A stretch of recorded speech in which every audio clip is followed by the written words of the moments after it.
আমরা সবাই মারা যাব, এই কথাটা কি আপনারা বিশ্বাস করেন?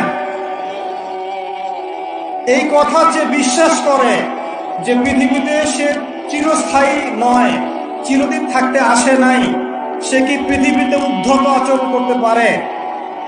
পাপ করলেও তো সে তওবা করে ফিরে আসবে, তাই নয় কি? এখন মানুষের চলাফেরা দেখলে কি মনে হয় যে মানুষ মারা যাবে কখনো?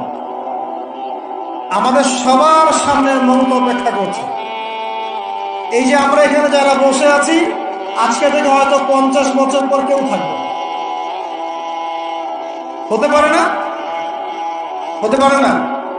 50 বছর অনেক বেশি বলেছি আমি, দেখেন না সামনে কি হয়।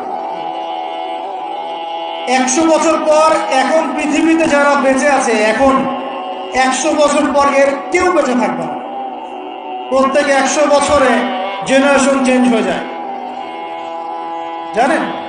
তো মানুষের চলাফেরা দেখলে মনে হয় মানুষ এখন মৃত্যুবরণ করবে না, মৌতের কোনো ফিকির নেই মানুষের। আল্লাহর সামনে দাঁড়াতে হবে, জবাব দিতে হবে, এই চিন্তা মানুষের মধ্যে নাই। সারাদিন দুনিয়া নিয়ে মানুষ ব্যস্ত হয়ে আছে। আল্লাহ পাক হেফাজত করুন আমাদেরকে। তো পরকালের ক্ষতি দেখেন, মানুষের সামনে অপেক্ষা করছে মৌত, মানুষের সামনে অপেক্ষা করছে কবর। কবর যেখানে কেউ যাবে না, আপনি আমি কেউ না, মানে কেউ কারো কবরে যাব না, কেউ কারো কবরে না। চিন্তা করতে পারেন যে আমাদেরকে একা একা কবরে যেতে হবে, সেখানে 2 জন ফেরেশতার সম্মুখীন হয়ে সওয়াল জবাব দিতে হবে, কেউ পার পাবে না। একজন সাহাবীর নাম ছিল সাদ বিন মুয়াজ রাদিয়াল্লাহু আনহু, নাম শুনেছেন?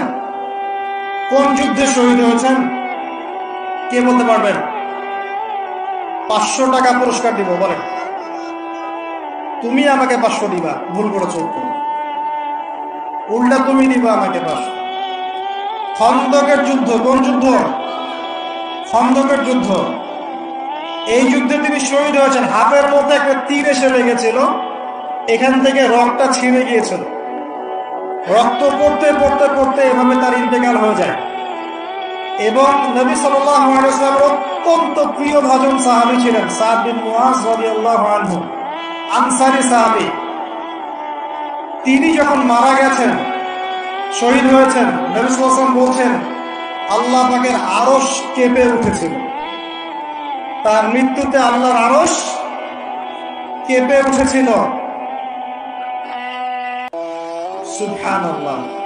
এবং 70,000 ফেরেশতা তার জানাজার নামাজে শরীক হয়েছিল। নিঃসন্দেহে তিনি জান্নাতি, তাই না?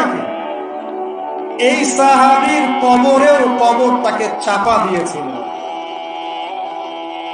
আপনি কি বুঝতে পারছেন ভাই? আমার ভাষা নাই, আমি কিভাবে বুঝাবো। এই সাহাবীর কবরেও কবর স্বাভাবিক একটা চাপা সবাইকে দিবে, এটা দিয়েছিল।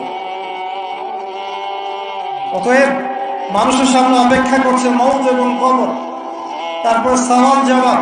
হয় কবর হবে জাহান্নাম, না হলে জান্নাত। এরপরে উঠতে হবে কিয়ামতের মাঠে, এই যে মিজান, পুলসিরাত, আমল নামা ছুড়ে দেওয়া হবে, পুলসিরাত পার হতে হবে, জান্নাত জাহান্নাম, এই যে ফয়সালাগুলো কাদের জন্য অপেক্ষা করছে বলেন তো? আল্লাহ পাক বলছে নিশ্চয়ই মানুষ ক্ষতির মধ্যে আছে। কারা তাহলে ক্ষতির মধ্যে? আমরা ছাড়া। তবে সুসংবাদ,